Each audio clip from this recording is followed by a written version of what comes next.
ចាសសូមជម្រាបសួរពុកម៉ែបងប្អូនមីមីងទាំងអស់គ្នាថ្ងៃនេះនាងខ្ញុំមកបង្ហាញបងប្អូនពីរបៀបធ្វើសម្លកកជាមួយនឹងត្រីកញ្ចុះថ្មចែកជូនបងប្អូនទស្សនាទាំងអស់គ្នាចឹងថាតើមានគ្រឿងផ្សំអ្វីខ្លះនិងរបៀបធ្វើយ៉ាងដូចម្ដេចសូមតាមដានទាំងអស់គ្នាឥឡូវគ្រឿងផ្សំរបស់យើងបានត្រៀមរៀបចំរួចរាល់អស់ហើយយើងមានត្រីកញ្ចុះថ្មចំនួន3ខាំបន្លែកកយើងទិញស្រាប់ចំនួន2000រៀលហើយនិងអង្ករលីងចំនួន2កញ្ចប់ផងដែរ2កញ្ចប់នេះគឺ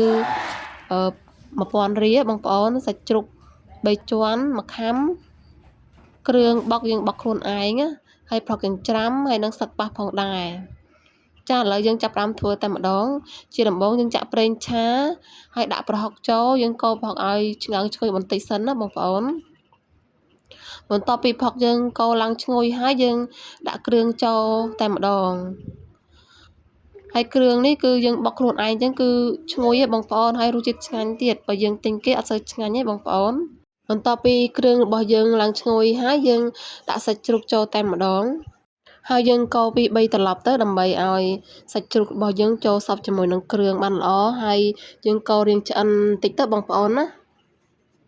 បន្ទាប់ពីសាច់ជ្រូកយើងឆ្អិនបន្តិចហើយយើងដាក់ត្រីចូលតែម្ដងហើយយើងកូរច្របល់វាឲ្យចូលសព្វជាមួយគ្រឿងជាមួយអីអញ្ចឹងមកតោះមកនេះខ្ញុំដាក់ប៊ីចេងបន្តិចស្ករសកន្លះស្លាបព្រាបាយទឹកត្រីបន្តិចហើយយើងកូរពី3ត្រឡប់ទៅបងប្អូនដើម្បីឲ្យវាសព្វចូលជាមួយនឹងគ្រឿងណាតបមកនាងខ្ញុំដាក់អង្ករលីងមួយកញ្ចប់បងប្អូនមួយកញ្ចប់ទៀតនាងខ្ញុំទុកដាក់ពេលសម្លយើងចិត្តឆ្អិនណាបងប្អូនចាយើងកូរច្បល់វាបន្តិចទៅហើយកុំឲ្យវាបាច់សាច់ត្រីទេបងប្អូនយើងកូរថ្នមទៅណាហើយនាងខ្ញុំដាក់ទឹកបន្តិចដើម្បីកុំឲ្យគោកពេកព្រោះអីវាខ្លោចឆ្នាំងអញ្ចឹងបងប្អូនចាបន្ទាប់មកយើងដាក់បន្លែកកយើងចូលតែម្ដងទៅហើយបន្លែកករបស់យើងគឺយើងទិញស្រាប់បងប្អូនវាមានបន្លែសពមុខចូលគ្នាក្នុងហ្នឹងបងប្អូនមានល្ពៅមានល្ហុងមានអាវខ្ចីមានប៉ាពាយជាមួយគ្នាបងប្អូនតោះមកយើងដាក់ទឹកតែម្ដងទៅបងប្អូនដើម្បីរំងាស់សម្លរបស់យើងហើយយើងដាក់ប្រហែលជា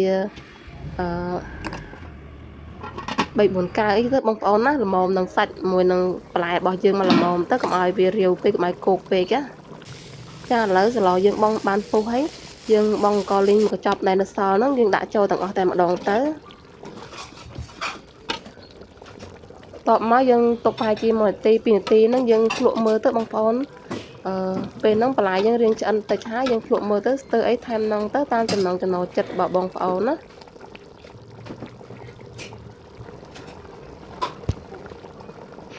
បន្ទាប់មកនេះខ្ញុំដាក់អំបិលមកចុងស្លាបព្រាបាយបងប្អូនយើងអត់ទាន់ដាក់ច្រើនទេបងប្អូនព្រោះអីយើងដាក់ប្រហុកកូរផុកម្សាហើយមានទឹកត្រីទៀតអញ្ចឹងយើងដាក់អំបិលតាមតិចបានទេកុំឲ្យប្រៃជ្រុលណាបន្ទាប់មកយើងដាក់ស្លឹកបាសចូលតែម្ដងព្រោះអីសម្លរបស់យើងគឺឆ្អិនហើយអញ្ចឹងយើងដាក់ស្លឹកបាសចូលតែម្ដងទៅហើយយើងអត់ទុកយូរបងប្អូនយើងទុកគ្រាន់តែវាឆ្អិនមកសពអញ្ចឹងទៅយើងបិទភ្លើងតែម្ដងកុំឲ្យស្លឹកបាសយើងវាលួយតន់ណាបងប្អូនចានៅខៀវប៉ុណ្ណឹងគឺល្មមឆ្ងាញ់តែម្ដងណាចាឥឡូវសម្លរបស់យើងឆ្អិនហើយយើងដួសដាក់ចានជារួចជាការស្រេចណា